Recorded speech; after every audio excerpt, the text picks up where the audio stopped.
Hello and welcome to another episode of the Gentle Business Space podcast. I'm Fabi, I'm a nervous system friendly systems and capacity mentor, and I support other sensitive women to build an aligned and sustainable heart-centered business with more clarity and calm and structure so that you can really grow your business without burning out.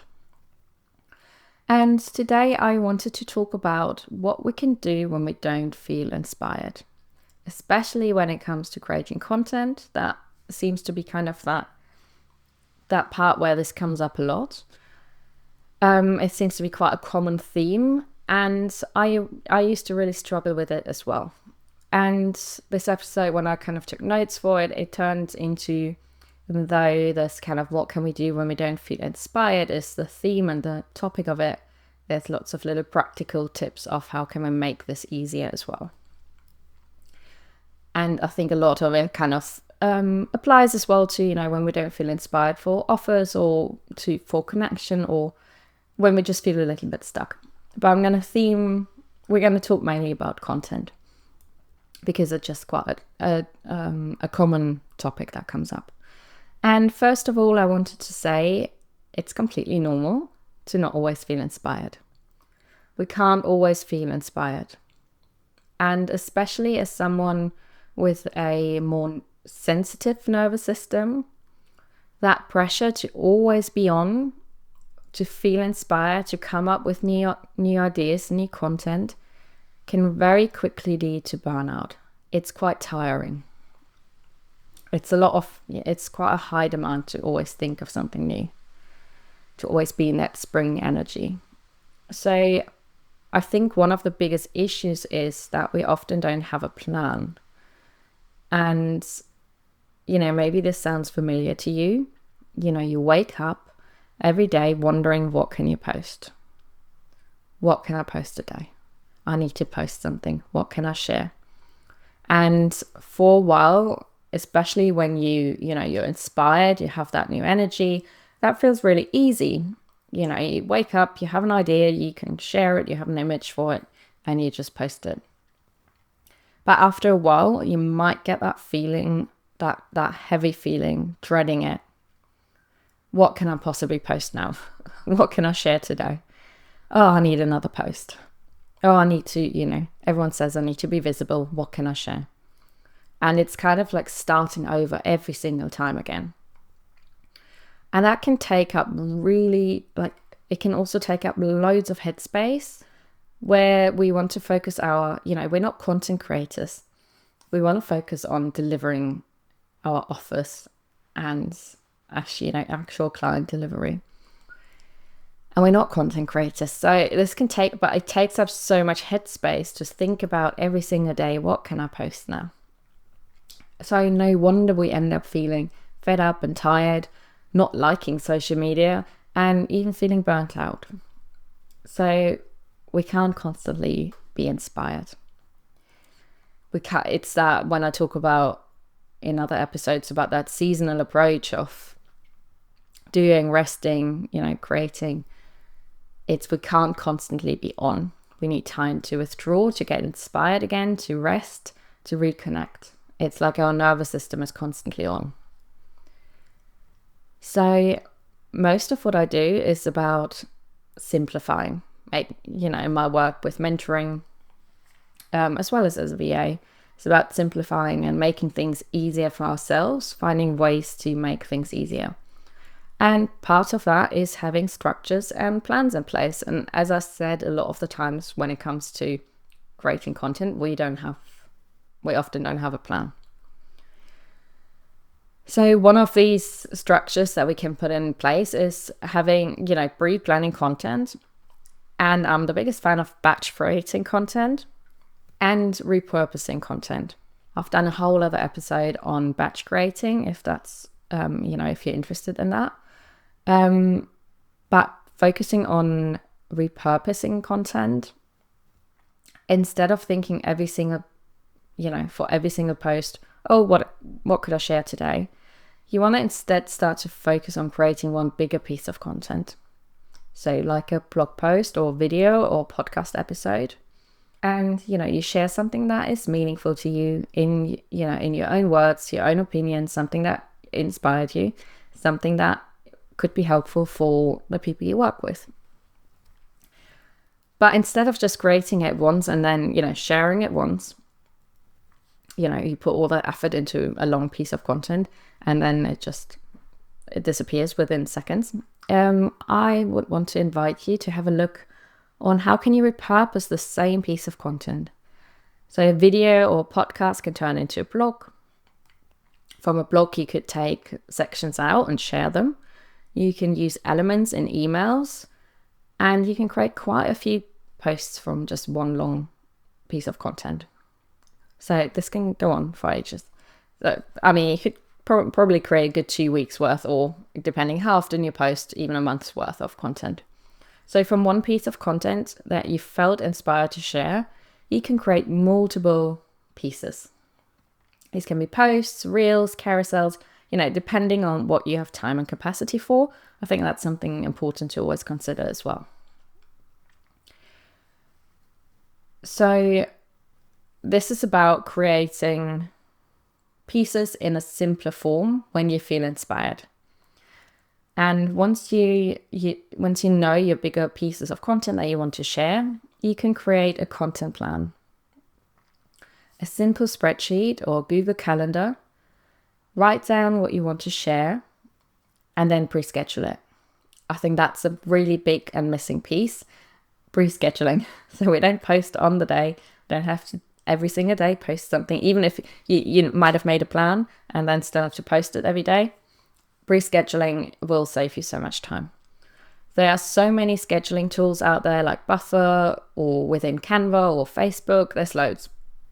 So schedule content ahead of time, and that avoids the whole stress of wondering each day what you need to post.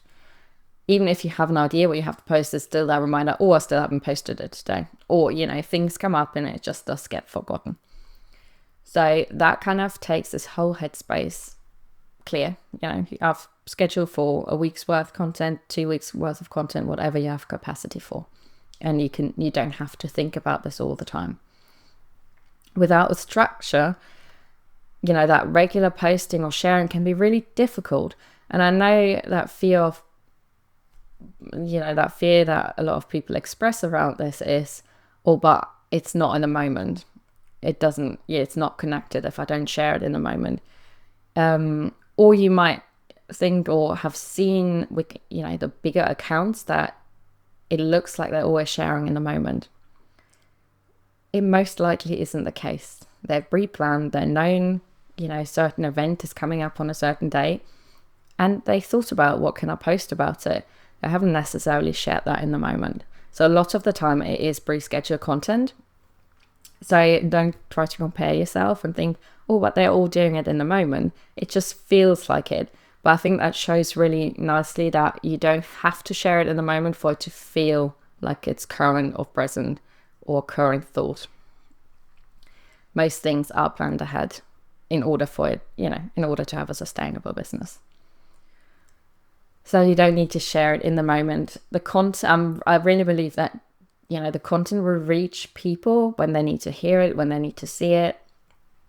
You can't always influence that. And when you've created the content, it was relevant and connected in the moment. If you then share it a week later, it doesn't make the content irrelevant. And what actually happens a lot of the times is that it frees up your time and energy and leaves space for inspiration. So having a structure and pre-scheduled posts in place gives a certain relief. Because if you then feel called to post something additional, you can, but you're not relying on those additional posts.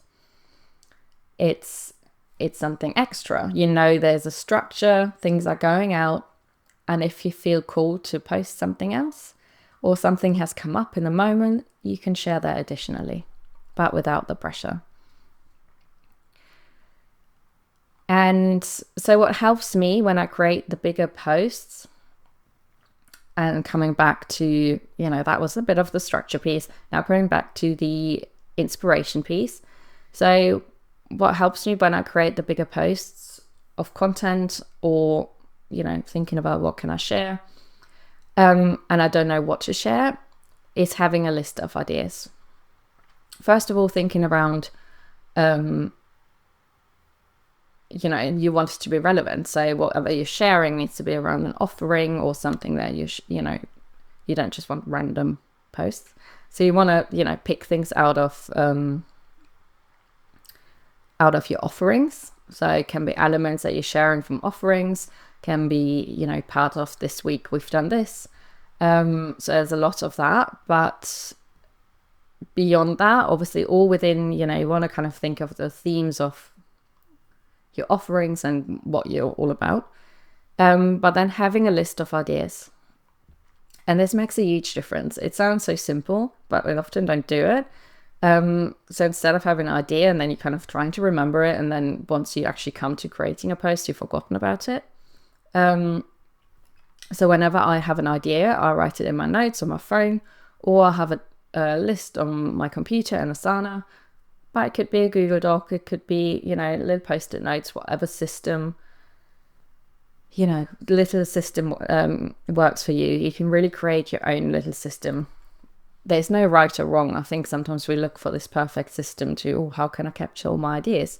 But it needs to work with your process. So a lot of the times I have ideas when I'm out on a walk, so I can just take my phone, I have my notes up, and I can jot it in there. Once I'm back at work, I can put it into my bigger list of ideas. So it's just about collecting ideas. So instead of posting the idea straight away, so something might come to your head and you might create a post straight away. Sometimes that feels right, but not always, or you don't have time, or you're in the middle of something else. Just add it to the list. So you don't have to think about it, you don't forget it. So when it then comes to creating your content, and I always recommend having kind of a dedicated slot for that, your bigger piece, your blog or your video, and you don't feel inspired, which I often don't, I have a slot in my diary. As I said, I have a slot in my diary where I do this work. Sometimes I have an idea when I get to the work, recording my podcast, for example, because something just come up. Sometimes I don't quite feel like it, and I don't know what to talk about. But then I go and read through my list, and very quickly something usually feels connected, or triggers excitement, or that kind of feeling. Oh yes, I'm in the right space now to talk about this, and I know that's what I want to explore more.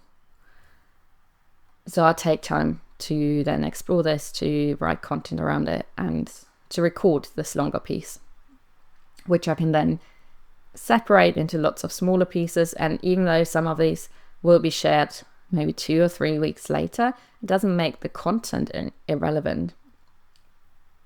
It just makes it a little bit easier. It was still, in the moment where I'm sharing it, it feels inspired, it feels connected. So that will carry out into the additional posts as well, even if it's 2 or 3 weeks later. So it's really a very simple approach very practical approach to find a little bit of inspiration when you're stuck. So you have an idea, you have your kind of ideas list, and it takes the pressure off having to be inspired all the time, which no one ever is, as we already said.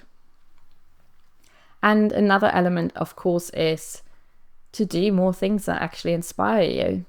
We can get that real tunnel vision when we're working on our business. So we forget to do things outside of our work, or to do things that really bring us joy. And as I said, also our nervous system tends to be very activated constantly if we're constantly doing, and never take time to step back. So doing more of the things that inspire you, that bring you joy. And for work, around work, this could be conversations with your clients. That's where you can draw inspiration from. Or as I said before, from your offerings, from, what has a client said? What are they going through? Taking inspiration from that. From talking to your coaches and mentors. Maybe there's some workshops you want to do, things you want to learn, new trainings, All of these things can be really inspiring and sometimes bring that spark back when we feel a little bit drained and run down or don't really have any ideas. But also outside of work, making space for doing something fun, for reading a new book or craft activities. I find usually when we switch off and we do something else, that's when suddenly the ideas come. It's when we're on holiday usually when lots of new ideas come. Really anything that works for you. It might just be a walk every day or whenever you have time. And as I said, if your nervous system is constantly on, it's really hard to be creative or feel inspired when we're in that slightly heightened state of nervous system activation. We can't switch to that creative side. So we need space to downregulate, to slow down, to reconnect. And what that looks like is different for all of us. But I do find that once we kind of step back a little bit, usually we get inspired, and then we can add it to our list. We can continue collecting ideas of what we want to share. So just kind of going back to one more practical tip really, is kind of coming back to that terms of repurposing content. I would also suggest then collecting the content that you've created, especially when you are creating more personal posts and you're speaking about your own experience and your offerings. You can just create a Google Sheet and collect longer written posts. And when you don't know what to share, you will over time have a whole collection of posts to share. I think a lot of the times we think I can only share this once, but in reality, most people don't remember what you posted a couple of weeks ago. So you can collect posts over times for certain, promotion of an offering, but also, more personal written posts. And collecting them in a place that works for you. And you can reshare them again. So again, a little bit more on the practical side. And so it becomes less and less about being inspired, but you create more consistency. So your business isn't so dependent on when you feel like creating something or when you feel inspired. And you can really consistently show up without burning yourself out. Because, you might come to the morning of, actually, I've missed, or let's go back to your content planning. You don't know what to share about an offering, but actually I have this whole list of, first of all, ideas. What do I feel, what would work this month? What feels inspiring? But also I have a lot of posts about my offering or why I do what I do and all these kind of things. And you can just go back and share them again. Which just makes everything a lot more sustainable. And if this approach resonates, I offer one-to-one mentoring where we can explore more of how you can create a business that feels really sustainable to you, and where you can show up and share without burning out, and finding what actually works for you with structures in place that support you. And, structures and systems that make things really easy for you. If you'd like to find out more about that, I invite you to just schedule a free call with me. And I'll put all the information in a link in the description. But this brings me to the end of today's episode. I hope there's a few things that are helpful for you. And as I said, it's a little bit of a mix of, okay, how can we get inspired when we don't feel inspired, but also how can we make this on a practical base really easy so we don't have to rely on inspiration and motivation, but make it just much more sustainable with systems in place. So as always, any insights, just leave them in the comments. I always love to hear from you. And thank you so much for listening today, and I will see you again soon. Take care.